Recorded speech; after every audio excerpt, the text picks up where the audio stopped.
karena luas dasnya, luas daerahnya juga lebih kecil daripada berapa kemarin 10 hektar ya. Drainase itu nggak akan ada yang lebih dari 10 hektar. Ini ada faktor konversi. Intinya ini cuma CIA aja. Konversinya itu diambil kalau untuk drainase perkotaan, konversinya diambil 0,278. Tapi untuk bandara itu sedikit ada tambahan koefisien. Rumusnya itu adalah alfa kali CIA-nya benar, CIA benar CIA. Nah, di sini ada koefisien pengalirannya tuh ada lambda, tapi itu sebenarnya C, jadi masih tetap C. Terus, tapi ada faktor lain yaitu untuk koefisien penyebaran hujan. Di sini kalau luas dan intensitasnya sama. Nah, itu nanti ada ya faktor koefisien penyebaran hujannya seperti apa, koefisien pengalirannya seperti apa. Kalau koefisien pengaliran kan sama dengan catchment area ya, sama dengan J. Tapi ini ada koefisien penyebaran hujan. Koefisien penyebaran hujan ada ini. Nanti cari ininya ya. Ada tabelnya untuk koefisien penyebaran hujan. Ya, perbedaan di kasus khusus ini, di drainase khusus ini itu ada satu koefisien tambahan, yaitu koefisien penyebaran hujannya untuk satu kawasan. Ya, intinya itu ya, bandara itu menggunakan subdrain yang kita minggu depan. Jadi saya perkenalkan aja dulu di sini. Subdrainnya kita belajar minggu depan sistemnya. Jadi ini nanti subdrainnya itu, ingat ya, subdrainnya itu di sekitar runway yang memang harus kering, tapi di pinggir-pinggirannya tetap saluran terbuka. Di pinggir-pinggiran tetap saluran terbuka. Hanya ini kondisinya kan seperti ini. Ada bagian yang di sini tuh sama sekali tidak. Kenapa di samping? Kenapa nggak seperti jalan? Bikin sampingnya ini kan jalan. Di samping sini ada saluran terbuka misalnya. Kenapa tuh? Bisa nggak di sini?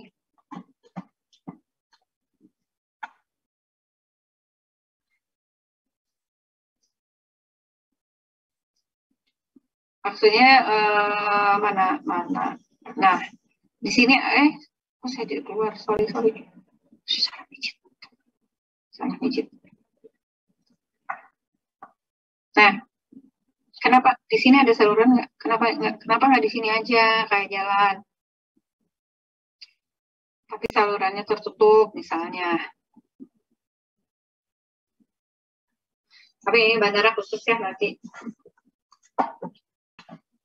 Takut kejeblos tuh pesawatnya. Betul ya.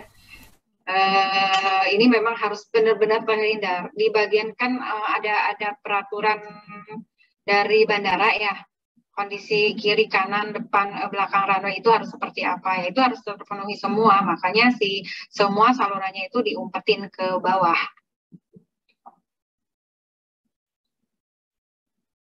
Nah, kalau ada pertanyaan nggak? Kuliahnya sampai di sini. Kalau tugasnya memang belum selesai, tadinya saya ada yang mau dibahas, boleh deh satu aja, supaya maksudnya gini, punya kelompok manapun, satu aja dibahas, nanti saya kasih penjelasan berlaku untuk semua.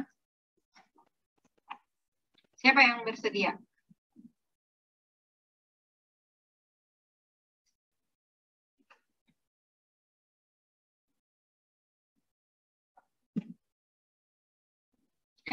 PDF berarti si videonya bisa jalan nggak kalau di PDF enggak kan?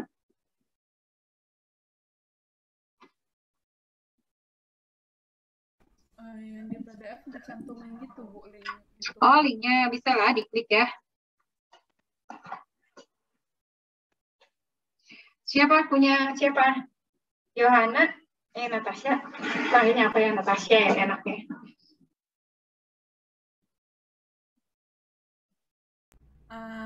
Tapi kelompok saya dalam bentuk PDF nggak apa-apa Bu? Nggak apa-apa.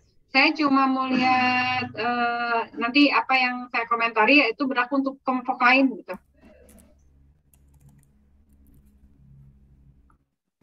Sebentar ya Bu. Silakan. Udah bisa share.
Ini Bu, udah Iya, kedengaran Bu.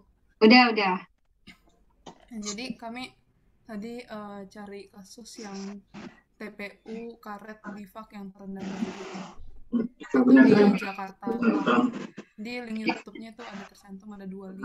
Coba buka. Satunya Nggak buka dulu, saya nggak tahu itu banjirnya seperti apa gitu sih. tapi yang ada 2 link ini beda tahun gitu Bu. Jadi kayak banjirnya di lokasi yang sama cuman berulang. Di Oke. dua-duanya ditampilin aja Bu atau gimana? Satu yang terakhir. Yang terakhir aja. Oke.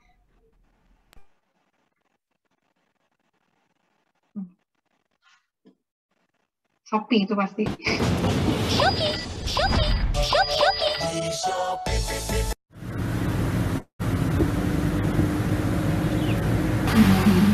Selain merendam sejumlah ruas jalan dan pemukiman warga di ibu kota, guyuran hujan deras sepanjang Sabtu malam hingga Minggu pagi juga merendam TPU Karet Bifak Tanah Abang, Jakarta Pusat. Banjir setinggi 30 cm menenggelamkan ratusan petak makam yang berada di Blok A1 sejak Minggu pagi. Buruknya saluran drainase di sekitar lokasi diduga menjadi penyebab utama area pemakaman terendam banjir. Karena tingginya curah hujan selama beberapa jam tak mampu mengalirinya dengan normal. Untuk mempercepat proses penyurutan, sejumlah personel damkar beserta 1 unit mobil quick response Minggu siang diterjunkan ke lokasi untuk melakukan penyedotan air. Banjir di TPU Karet itu boleh Pak, akibat hujan deras ya, banjir. Tapi ini hanya cuman 1 blok ya, blok A1 doang. Tapi kita sudah menyelesaikan penyedotan. Jika curah hujan kembali tinggi, maka bukan tidak mungkin jika TPU Karet Bifak akan kembali terendam banjir. Dari Jakarta, Raniston Sanjaya, iNews melaporkan. Oke, sudah. Terus analisisnya gimana? Deskripsi itu.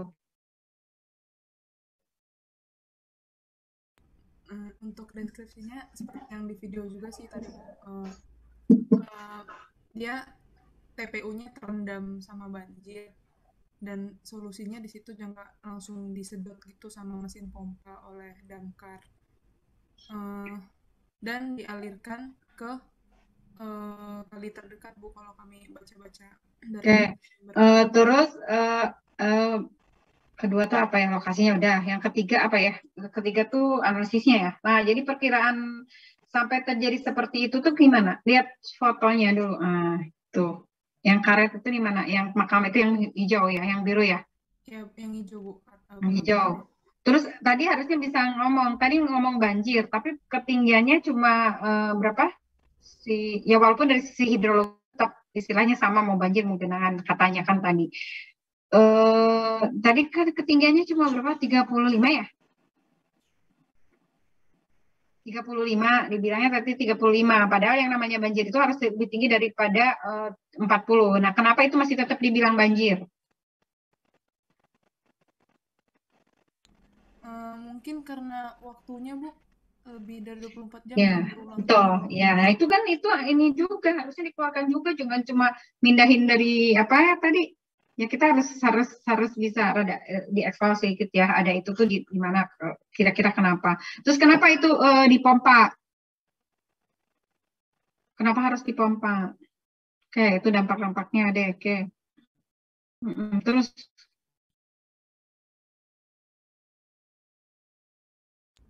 ini ada analisisnya Bu tadi kami Bu. Mungkin bisa dijelasin oleh YN.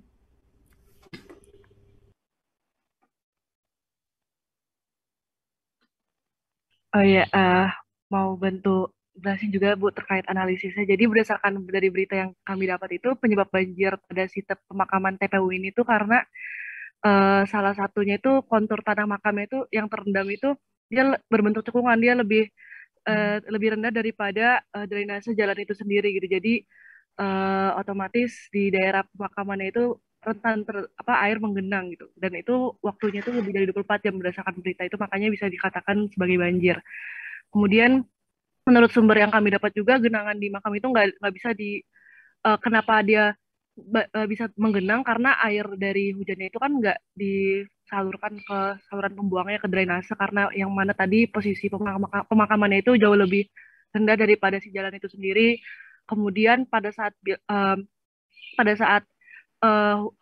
air yang ada di makam itu juga dialirkannya tuh ke kali di daerah belakang makam, di daerah di sungai ini, kali ini. Kemudian kalau misalnya hujan lebat pun juga kan kalinya jadi meluap ya, dan bisa mengenai lokasi pemukiman yang ada di belakang makam juga. Jadi selain itu berdasarkan literatur yang kami baca pun juga nggak ada sistem drainase khusus untuk pemakamannya gitu. Jadi sehingga kalau misalnya ada air hujan, cuman mengandalkan aliran air dari kali itu sendiri sih.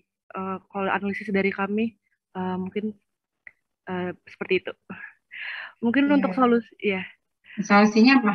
Untuk solusinya dari apa yang kami berikan sendiri itu ada untuk jangka pendeknya yang tadi sudah ada di video yang dilakukan sama damkar itu berupa penyedotan banjir yang menggunakan mesin pompa oleh petugas damkar. Jadi air-air yang tergenang itu disedot sama damkarnya ke drainase, ke saluran pembuangan yang terdekat. Kemudian kalau dari ini mungkin ada ilustrasi penyedotannya seperti ini ya. Jadi dari air yang tergenang itu dimasukin ke drainasenya. Kemudian kalau dari jangka panjang sendiri, sebenarnya di belakang daerah sekitar TPU itu, kalau berdasarkan yang kami baca, ada berupa embung itu. Embung itu semacam buat penampungan air hujan. Mungkin bisa dioptimalin lagi, bisa dikeruk lebih dalam lagi supaya penampungnya lebih banyak. Kemudian ada kali juga di belakang TPU yang sebaiknya rutin dibersihkan atau dilakukan pengurekan lagi supaya ketika hujan lebat dia nggak menyumbat dan bisa dijadikan alternatif pengaliran air juga. Kemudian bisa juga mengalirkan air dari lokasi pemakaman ke saluran drainase jalan dengan menggunakan sifon dan bisa memperdalam saluran drainase di sekitar TPU agar konturnya lebih rendah daripada kontur pemakaman. Itu mungkin dari kami, Bu. Siapa nih? Sama ya? Iya, Bu. Oke. Solusinya udah itu memungkinkan semua. Tapi yang harus diingat apa? Tadi makanya kenapa saya minta dicek di Google supaya bisa kita tahu. Itu kan kalau lihat lokasinya. Nah, ini sebelah kiri itu sungai ya? Sungai kan? Ya, sungai. Sebelah kiri sungai. Sebelah kanan katanya jalannya jauh lebih tinggi elevasinya. Oke, jalan itu selalu elevasinya lebih tinggi. Tadi salah satu penyebabnya adalah sistem drainase di pemakaman itu nggak bagus ya, jadi air dari ini. Nah, untuk solusinya boleh tadi bagus solusinya gitu, tapi kita harus tahu dulu kondisi elevasi yang mau kita buang tadi. Sebenarnya tadi bilang apa, mengoptimalkan ada apa tadi? Oh ya, embung apalah gitu ya. Tapi lihat posisi embung itu di lebih rendah atau lebih tinggi. Kalau lebih tinggi kan berarti kita pompa-pompa lagi. Nah, sungai, lihat lokasi sungainya lebih rendah atau lebih tinggi. Kalau lokasi sungainya lebih rendah, buatlah sistem drainase yang masukin ke sungai. Kalau misalnya sungainya ternyata sudah, ya ini nggak usah ngitung ya, nggak usah ngitung, ngomong juga kan nggak apa-apa. Kalau sungainya itu ternyata sudah tidak mampu menampung air tambahan dari pemakaman ini, baru dibuat embung tadi benar. Cuma bendung yang tadi ngomongnya bendung yang sudah ada ya, embung yang sudah ada kan. Nah, kalau yang sudah ada itu elevasinya lebih rendah boleh, tapi kalau elevasinya lebih tinggi sebaiknya kita bikin tampungan sementara sendiri gitu maksudnya. Yang gitu-gitulah ya. Tapi ini kan drainase kawasan, namanya juga perkotaan gitu. Jadi intinya gini, sebelum kita berbicara masalah solusi, kita harus tahu elevasi lah. Kalau di sistem drainase kan elevasi. Jangan-jangan ini kalau diturunkan ke sini malah dengan kemiringan tertentu, malah si air yang di sininya di bawah. Kan nggak bisa masuk sungai. Di atas tidak memungkinkan. Tapi memang solusi alternatif lain, kalau memang ini benar-benar cekungan ya harus dipompa. Cuma dipompanya dibuang kemana? Ke sungai ini, kalau sungainya ternyata sudah tidak mampu menerima air, harus apa? Ya gitu-gitulah. Oke, ya seperti inilah, sederhana kan ya. Cuma tugas 1 jam lebih sedikit tadi itu harusnya bisa semua. Ini yang atasnya mana? Nama orangnya nggak ditulis ya, nanti tulis ya. Nama kelompoknya ditulis. siapa namanya. Terus yang ketua kelasnya kasih judul aja, kelompok 1, 2, 3 nggak apa-apa. Jadi biar saya kalau ngomong kelompok 1 atau bisa juga nyebutin namanya nggak apa-apa. Ya pokoknya gitulah, kasih nomor aja, kasih nama juga ya. Oke. Udah cukup lah, udah cukup bagus analisisnya, ada dengan waktu yang sesingkat-singkatnya itu. Oke, siap. Oke, terima kasih Bu. Oke, sama-sama. Jadi untuk kuliah hari ini mungkin sampai di sini ya. Sampai di sini kita lanjut minggu depan ya dengan subdrainnya dan di bawah permukaan.